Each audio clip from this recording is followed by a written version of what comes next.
আজ থেকে east West ইউনিভার্সিটিতে শুরু হয়েছে দেশের সবচেয়ে বড় আন্তঃবিশ্ববিদ্যালয় badminton tournament SMC plus EW winter smash 2024।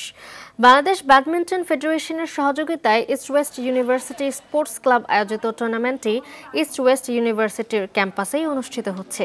5 দিনব্যাপী টুর্নামেন্টে অংশ নিচ্ছে দেশের 40টিরও বেশি সরকারি বেসরকারি বিশ্ববিদ্যালয়। দেশের জনপ্রিয় ইলেকট্রোলাইট ড্রিঙ্ক এসএমসি প্লাসের পৃষ্ঠপোষকতায় আয়োজিত এই টুর্নামেন্ট 6টি ক্যাটাগরিতে অনুষ্ঠিত হবে। এসএমসি এন্টারপ্রাইজ লিমিটেডের general manager marketing Khandakar Shamim Rahman জানান, এই টুর্নামেন্ট তরুণ অ্যাথলেটদের চিহ্নিত করতে সহায়তা করবে, যারা জাতীয় ও আন্তর্জাতিক পর্যায়ে প্রতিযোগিতা করার সম্ভাবনা রাখে।